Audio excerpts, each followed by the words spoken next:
বাচ্চা অল্প খাবারে বেশি পুষ্টি পাবে, একই সাথে দ্রুত ওজন, উচ্চতা এবং স্মৃতিশক্তি বাড়াবে। এমনই দুইটি খাবারের রেসিপি আজকে শেয়ার করব। আসসালামু আলাইকুম দর্শক, নুরস মমের আজকের পর্বে থাকছে বাচ্চাদের জন্য খুবই পুষ্টিকর এবং ক্যালোরি বহুল দুইটি খাবারের রেসিপি।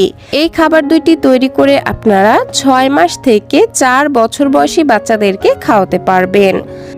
তো পুষ্টিকর এই খাবারটি তৈরি করতে আমি এখানে প্রথমে নিয়ে নিচ্ছি বাচ্চার চাহিদা অনুযায়ী সাবুদানা। আমি এখানে 2 টেবিল চামচ পরিমাণ সাবুদানা নিয়ে নিয়েছি। আপনাদের বাচ্চারা যতটুকু খেতে পারে এখানে সেই পরিমাণেই নিয়ে নেবেন। এখন সাবুদানাগুলোকে বেশ কয়েকবার পানি পাল্টে খুব ভালোভাবে ধুয়ে নিচ্ছি। ধুয়ে নেওয়া হয়ে গেলে এখানে আরও কিছুটা পানি দিয়ে ভিজিয়ে রেখে দিচ্ছি। আর অন্যদিকে আমি এখানে অর্ধেকটা পরিমাণে গাজর এবং ছোট সাইজের একটি আলু নিয়ে নিয়েছি। আপনাদের হাতের কাছে মিষ্টি আলু থাকলে এখানে আলুর পরিবর্তে মিষ্টি আলুই নিয়ে নেবেন। এখন এইরকম একটি গ্রেটারের সাহায্যে গাজর এবং আলুটিকে খুব ভালোভাবে গ্রেট করে নিচ্ছি। যাদের কাছে গ্রেটার নেই তারা চাইলে ছুরি বা বটির সাহায্যে এগুলোকে কুচি কুচি টুকরা করে কেটেও নিতে পারেন। যাই হোক, এদিকে আমার আলু এবং গাজর খুব ভালোভাবে গ্রেট করে নেওয়া হয়ে গেছে। এখন এগুলোকে নিয়ে সরাসরি চলে যাচ্ছি চুলায়। একটি পরিষ্কার প্যান বসিয়ে ভিজিয়ে রাখা সাবুদানাগুলো প্রথমে দিয়ে দিচ্ছি। দেন এগুলো সেদ্ধ হবার জন্য দিয়ে দিব পরিমাণ মতো বিশুদ্ধ খাবার পানি। যেসব বাচ্চাদের বয়স 1 বছরের বেশি, অর্থাৎ যারা বাচ্চাদেরকে গরুর দুধ খাওয়ান, তারা এখানে পানির পরিবর্তে গরুর দুধ দিয়েই খাবারটি রান্না করতে পারবেন। যাই হোক, এখন গ্রেট করে রাখা আলু এবং গাজরও কিন্তু একসাথেই দিয়ে দিচ্ছি। দেন নেড়েচেড়ে সব কিছু খুব ভালোভাবে মিশিয়ে নিলাম। এখন চুলার আঁচ মিডিয়ামে রেখে এই সব কিছু খুব ভালোভাবে সেদ্ধ হওয়া পর্যন্ত রান্না করে নিব। আমার বাচ্চার বয়স যেহেতু 1 বছরের বেশি, তাই আমি এই খাবারটির স্বাদ বাড়ানোর জন্য এখানে 1 চা চামচ পরিমাণ লাল চিনি আর 1 চিমটি পরিমাণে লবণ দিয়ে দিয়েছি। তবে আপনারা যারা 1 বছরের কম বয়সী বাচ্চাদের জন্য খাবারটি রান্না করবেন, তারা কিন্তু এখানে লবণ বা চিনি কোনোটাই ব্যবহার করবেন না। সেক্ষেত্রে বাচ্চা যদি একান্তই মিষ্টি ছাড়া খাবার খেতে না চায়, সেক্ষেত্রে খাবারটিকে মিষ্টি করার জন্য আপনারা এই পর্যায়ে 1টি বা 2টি পাকা খেজুর অথবা রান্না হবার পরে একটি পাকা কলা ম্যাশ করে দেন বাচ্চার খাবারে মিশিয়ে নিতে পারেন। তাহলেই কিন্তু খাবারটি ন্যাচারালি মিষ্টি হয়ে যাবে। তো কথা বলতে বলতে এদিকে কিন্তু আমার গাজর, আলু এবং সাবুদানা প্রায় সেদ্ধ হয়ে গেছে। এই পর্যায়ে আমি এখানে 1 কাপ পরিমাণে আগে থেকেই জাল করে রাখা গরুর দুধ অ্যাড করে দিচ্ছি। গরুর দুধ দেওয়ার ফলে খাবারটি কিন্তু আরও অনেক বেশি মজাদার এবং আরও বেশি পুষ্টিসম্পন্ন হয়ে গেল। প্রিয় দর্শক, সাবুদানা এবং আলু প্রচুর পরিমাণে কার্বোহাইড্রেট সমৃদ্ধ, আর কার্বোহাইড্রেট বাচ্চাদের দ্রুত ওজন বাড়াতে সহায়তা করে। পাশাপাশি বাচ্চাদের শারীরিক ও মানসিক বিকাশ বৃদ্ধির জন্য গাজর অত্যন্ত উপকারী। গাজরে থাকা বিটা ক্যারোটিন শিশুদের দৃষ্টিশক্তি ভালো রাখে এবং রোগ প্রতিরোধ ক্ষমতা বাড়ায়। এছাড়া এতে থাকা ফাইবার বাচ্চাদের হজমে সাহায্য করে এবং কোষ্ঠকাঠিন্য দূর করে। তো যাই হোক দর্শক, কথা বলতে বলতে এদিকে কিন্তু আমার খাবারটি অলমোস্ট রান্না হয়ে গেছে।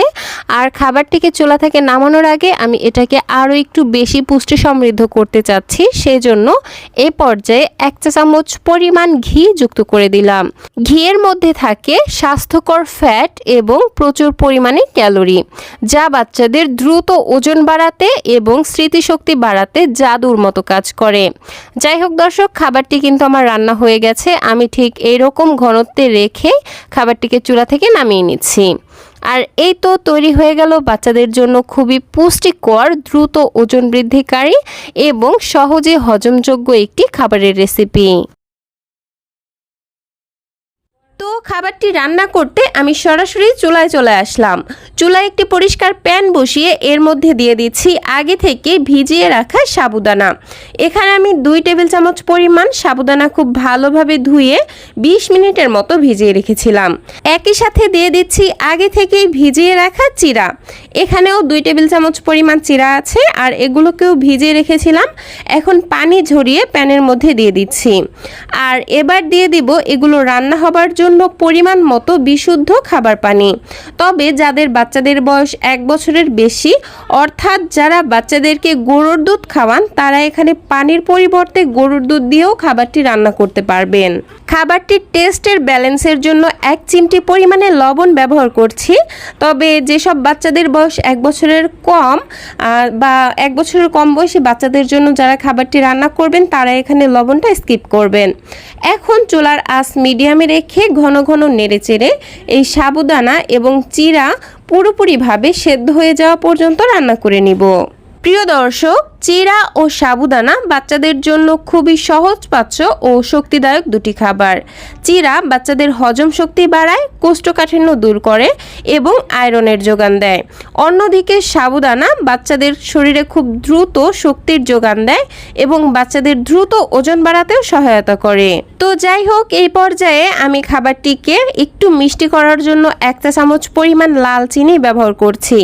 আপনারা যারা 1 বছরের কম বয়সী বাচ্চাদের জন্য খাবারটি রান্না করবেন তারা এখানে খাবারটি মিষ্টি করার জন্য ন্যাচারালি এখানে 2টি পাকা খেজুর ম্যাশ করে দেন ব্যবহার করতে পারেন। তো কথা বলতে বলতে এদিকে আমার চিরা এবং সাবুদানা সম্পূর্ণভাবে সেদ্ধ হয়ে গেছে আর পানিটাও শুকিয়ে ঠিক এরকম পর্যায়ে চলে এসেছে। এখন হচ্ছে আমি খাবারটিতে আরও একটি পুষ্টিকর উপাদান অ্যাড করব, আর তা হচ্ছে একটি মুরগির ডিম। আপনারা চাইলে এখানে শুধুমাত্র ডিমের কুসুম ব্যবহার করতে পারবেন, তবে আমি সম্পূর্ণ ডিমটাই ব্যবহার করছি। খাবারটিতে মেশানোর আগে এই চামচ দিয়ে খুব ভালোভাবে ডিমটাকে ফেটিয়ে নিচ্ছি। দেন 1 হাত দিয়ে অল্প অল্প করে ঢেলে দিব আর 1 হাত দিয়ে অনবরত নেড়েচেড়ে খাবারটির সঙ্গে মিশিয়ে নিব, যাতে করে কোনো ধরনের বড় বড় দলা পেকে না যায়, কারণ দলা পেকে গেলে কিন্তু ছোট বাচ্চাদের এটা গিলতে অসুবিধা হবে। যাই হোক, খুব ভালোভাবে নেড়েচেড়ে মিশিয়ে নিচ্ছি।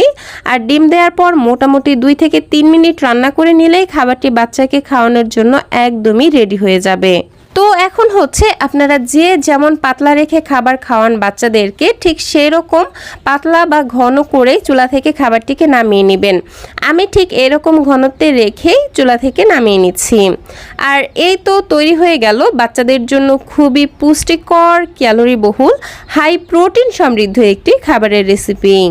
এই খাবারটি বাচ্চা যদি অল্প পরিমাণেও খায় বেশি পরিমাণে পুষ্টি পাবে এবং বাচ্চাদের দ্রুত ওজন বাড়াতে সহায়তা করবে, পাশাপাশি রোগ প্রতিরোধ ক্ষমতা বাড়াবে এবং বাচ্চার মেধাশক্তি বাড়াতেও জাদুর মতো কাজ করবে। আর এই খাবারটি তৈরি করে আপনারা বাচ্চাদেরকে সকালের নাস্তায়, দুপুরে অথবা রাতের প্রধান খাবার হিসেবে খাওয়াতে পারবেন। তো দর্শক, এই ছিল আমার আজকের আয়োজন। ভিডিওটি ভালো লাগলে প্লিজ একটি লাইক দেবেন এবং যদি আমার ভিডিও থেকে আপনাদের সামান্যতম উপকার এসে থাকে তাহলে প্লিজ ছোট্ট একটি কমেন্টের মাধ্যমে জানাতে একদমই ভুলবেন না। বাচ্চাদের জন্য এরকম আরও নিত্য নতুন সহজ এবং পুষ্টিকর খাবারের রেসিপি পেতে প্লিজ আমার চ্যানেলটিকে সাবস্ক্রাইব করে পাশের ঘন্টাটি বাজিয়ে অলে সেট করে রাখবেন পরবর্তী ভিডিওর নোটিফিকেশন সবার আগে পাওয়ার জন্য। আজকের মতো বিদায় নিচ্ছি। আল্লাহ হাফেজ। আসসালামু আলাইকুম।